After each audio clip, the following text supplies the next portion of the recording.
Alright, so I thought I'd video the progress of me swapping this LS here to my project vehicle.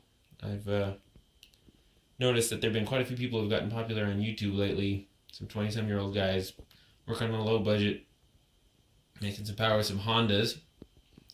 Been quite a few of them, so I figure I'd see if anyone was interested in watching me work on these LS engines. Now this is actually going to be the second one I've swapped. I've got my grandfather's old Isuzu sitting out front, and it's a pretty beat up old truck. It's got a little 4 cylinder in it right now. It makes absolutely no power, but it's got a lot of sentimental value, and I figured the thing weighs nothing, so despite the fact that it's really beat up and really could use quite a bit of work, figured it'd be fun to drop this into it. So figured I'd go ahead and get it on video. Now this is an '04 5.3 liter L59, which is a flex fuel variant of the 5.3.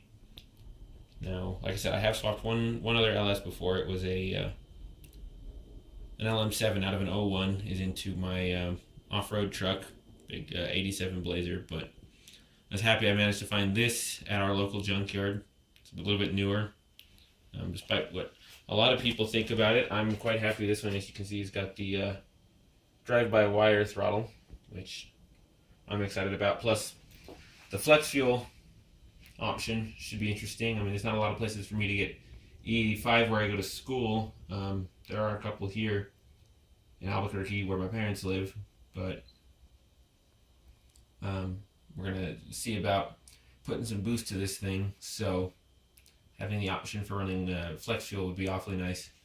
I did manage to grab over here. I've got the flex fuel sensor, and there are actually quite a few of them at the junkyard. So I do have everything. Now I got this engine exactly as you see it. I have the computer harness and everything totally uncut other than the transmission portion. I mean, everything that was here, this thing was as complete as I've seen them in the junkyard, and I paid just about $400 for everything. Unfortunately, I still haven't been able to find a transmission. It seems that the 4L60s and 4L80s are kind of hard to find around here right now. Now, I do have a 4L80 sitting out in the backyard. It's an '06, but unfortunately it's a four-wheel drive. It was a planned upgrade for the other truck at some point. So I'd like to keep it around for the other one. But as much power as I'm hoping to make with this thing, I figured it'll still end up needing a 4L80. Unfortunately, again, four-wheel drive, and it's a fair bit of work to convert to a two-wheel drive. You got to strip the whole thing down. So I'm thinking I'm just going to try to pick up another transmission.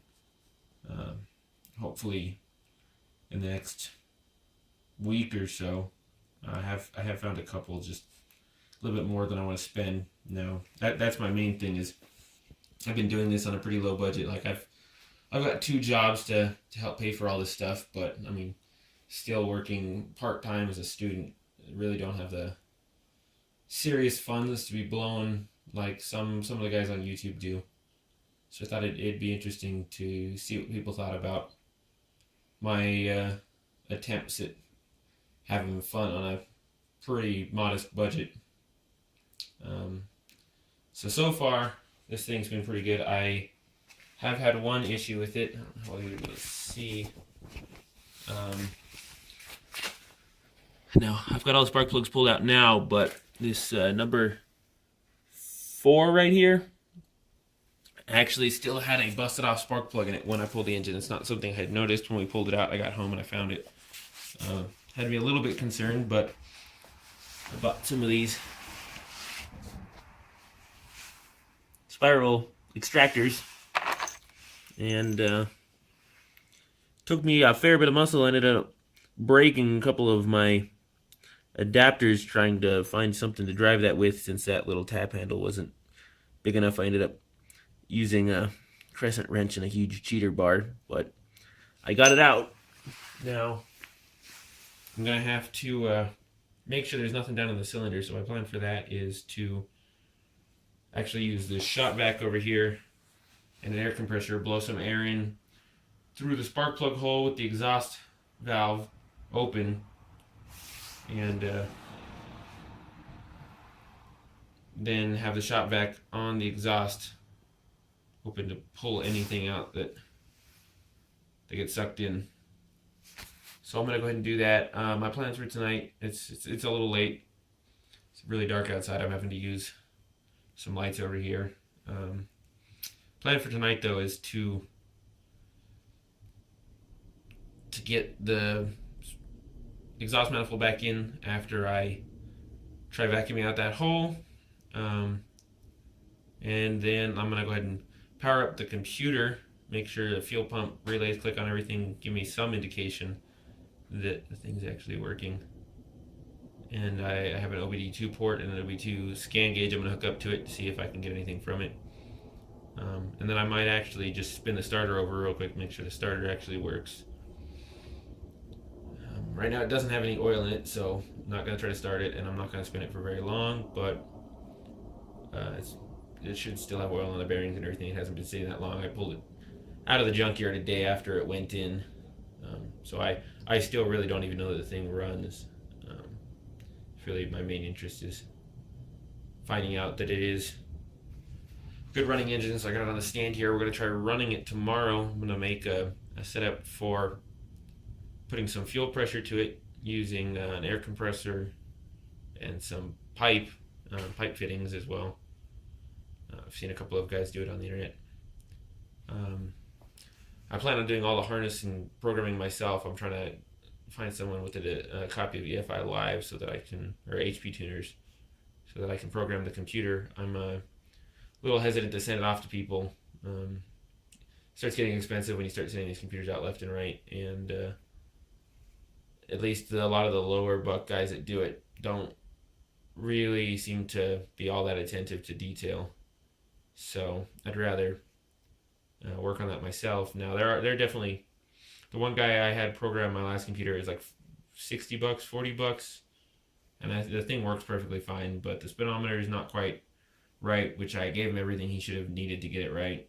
And there's just a couple of small things that I didn't think of when I sent it off that I would have been nice to have him change, which I'm not going to pay another $60 obviously just to have like some certain check engine codes turned off and stuff like that.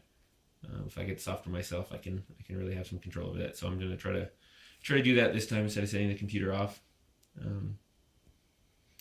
So yeah, I guess I'll go ahead and clean out that port, get the exhaust manifold back on, and then we'll check the computer and the starter. Okay, so see, this here's what I'm going to do. I'm going to go ahead and, I've got this air fitting I'm going to blow into the spark plug hole right there. I don't know if you can see, I got the exhaust valve open pretty far, and I don't know if you can see in there either. Let's see. Yeah, it's gonna be tricky, but I've actually got the piston pretty far up, so I'm gonna go ahead and try this and see if anything comes out. Alright guys, so I went ahead and I actually blew out all 8 cylinders. The one that had the broken spark plug in it did blow out a bunch of crap, so I'm glad I did that. All the other 7 actually seem perfectly fine, so I'm going to go ahead and throw the exhaust manifold back on, and then we'll do a little test cranking without any spark plugs, and then I'll throw all 8 spark plugs in and test it again, make sure it sounds like it's got compression on all 8 cylinders. Alright guys, so I got the manifold in, the spark plugs in. I cranked it off camera without the spark plugs in it to verify the starter does work. But we're gonna go ahead and find out, make sure it sounds like it's got compression on all 8. Well,